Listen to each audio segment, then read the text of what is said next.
ନମସ୍କାର ଦର୍ଶକ ବନ୍ଧୁ, ମୁଁ ହିମାଂଶୁ ଆଜି ଆପଣଙ୍କ ପାଇଁ ନେଇ ଆସିଛି ଗୋଟିଏ କବିତାର ଶୀର୍ଷକ ସନ୍ଧ୍ୟା। ସନ୍ଧ୍ୟା ଆଗମନରେ ପ୍ରକୃତିର ଚିତ୍ର ଏଥିରେ ବର୍ଣ୍ଣନା କରାଯାଇଛି ଏବଂ କ ପାଖରୁ କ୍ଷ ପର୍ଯ୍ୟନ୍ତ ବର୍ଣ୍ଣନା କରାଯାଇଛି। ଆସନ୍ତୁ ପଢ଼ି ଶୁଣିବା।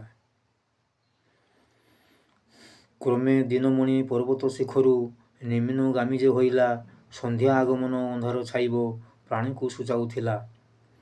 ଖର ପଦ ଚାଳି ପଥିକ ଧାଆନ୍ତି ଗନ୍ତବ୍ୟ ପଥରେ ତାର, ହିଂସ୍ର ଜନ୍ତୁ ଠଗ ପଥ ଗାଳିବେ ଛାତିରେ ଲାଗୁଛି ଡର। ଗୋଧନ ଧାଆନ୍ତି ଗୋଶାଳାରେ ତାଙ୍କ ସନ୍ଧ୍ୟା ଆଗମନ ଜାଣି, ପକ୍ଷୀ ଉଡ଼ିଯାନ୍ତି ପକ୍ଷ ବିସ୍ତାରିଣ ନିଡ଼ରେ ଶାବକ ମଣି। ଘଣ୍ଟା ବାଜୁଅଛି ମନ୍ଦିରରେ ଦେଖ, ଭକ୍ତ ଆଗମନ ହେଲେ, ସନ୍ଧ୍ୟା ଆଳତୀରେ ମନ୍ଦିର କମ୍ପିଲା ଭକ୍ତ ପ୍ରଣିପାତ କଲେ। ଚାହୁଁଛି ନବଳା ବାର ବାର ପଥ, ଆସିବେ ତା ପ୍ରାଣ କାନ୍ତ, କର୍ମକ୍ଷେତ୍ର କର୍ମ ସାରି ବୁଝାଇଛି ଆସିବା ପାଇଁ ତ୍ୱରିତ।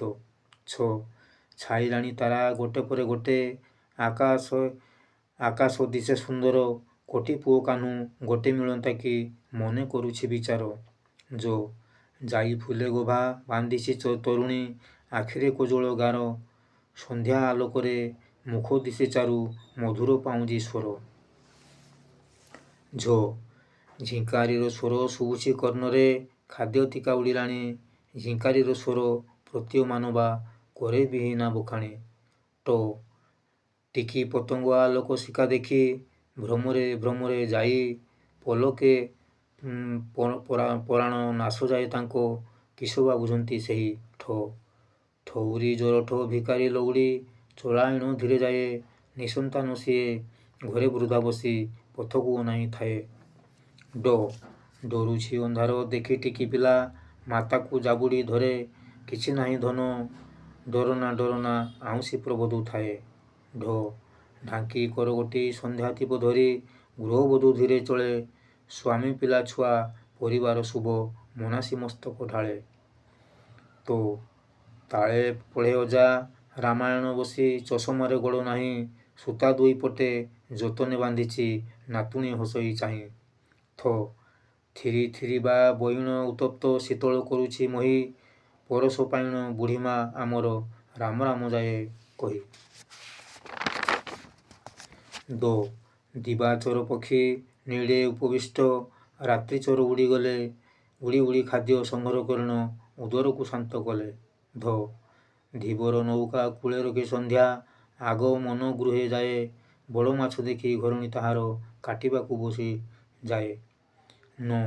ନୀରବକୁ ଭଙ୍ଗ କରିଣ ଶୃଗାଳ, ହୁକେ ହୁ ଡାକ ଦିଏ, ନୟନ ତାହାର ଜକ ଜକ ଦିଶେ, ହୀରକର ଭ୍ରମ ଦିଏ। ପିଣ୍ଡାରେ ବୁଢ଼ୀମା ନାତି ନାତୁଣୀଙ୍କ ପାଶେ ବସି ଗପ କହେ, ଅଶୁଣି ଗପ ଶୁଣିଣ ନାତୁଣୀ ବୁଢ଼ୀମାକୁ ଭିଡ଼ି ନିଏ। ଫଣି ଗହ୍ୱରରୁ ନିକାଶି ଭ୍ରମରେ ଶିକାର ସନ୍ଧାନ ଆସେ, ସମୀପେ ପଡ଼ିଲେ ନ ଛାଡ଼ଇ ତାକୁ ପ୍ରାଣତା ନିଶ୍ଚେ ବିନାଶେ। ବଉଦ ଫାଙ୍କରୁ ରୂପାଖଣ୍ଡ ଜ୍ୟୋତ୍ସ୍ନା, ଖେଳୁଥାଏ ଲୁଚକାଳି, କେଇ ଘଡ଼ି ପରେ ଲୀନ ହୋଇଯିବ ତିମିର ହୋଇବ ବଳି। ଭିଜିଲା ଶରୀର ସ୍ୱେଦରେ, ଶ୍ରମିକ ପଖାଳେ ଜଳାଶୟରେ, ତରଙ୍ଗରେ ଖେଳେ କୁମୁଦର କଢ଼ି, ଦୃଶ୍ୟ ଦେଖି ମନ ହରେ। ମୟୂରର ସ୍ୱନ ଶୁଭୁଛି ପର୍ବତୁ, ବୃକ୍ଷେ ଯାଇ ବସିଲେଣି, ହିଂସ୍ର ଜନ୍ତୁ ଭୟେ ରାତ୍ରେ ନ ଓହ୍ଲାନ୍ତି, ପ୍ରାଣ ବିନାଶିବେ ଜାଣି। ଯାଯାବର ପଥ ପାର୍ଶ୍ୱେ ବସି ଦେଖ, ରାନ୍ଧୁଛନ୍ତି ଯେଝା ଖାଦ୍ୟ, ଛୋଟ ପିଲା ତାଙ୍କ ପାଶେ ବସି ଶିଖେ କେମନ୍ତ ବଜାନ୍ତି ବାଦ୍ୟ। ରୁଣ୍ଡ କରିଛି ତ ଧରି ଜପାମାଳି, ଭକ୍ତ ହରିନାମ ନିଏ, ହରିନାମେ ଭାଇ କି ରସ ରହିଛି, ଜାଣିଅଛି ସିନା ସିଏ। ସଜ ହେଉଅଛି ସେଫାଳି ଫୁଟିବ, ରାତ୍ରେ ଫୁଟି ଝରିଯିବ, କେଉଁ ଦେବତାର ଅଭିଶାପ ଇଏ, ଦେବ ମୁଣ୍ଡେ ନ ଲାଗିବ। ହରିତ ପତର କଳା ଦିଶିଲାଣି, ଅନ୍ଧାର ଗ୍ରାସିଛି ତାକୁ, ବଣ ପାହାଡ଼ରେ ନୀରବତା ଦେଖି, ଜନ୍ତୁ ଯାଏ ଚରିବାକୁ।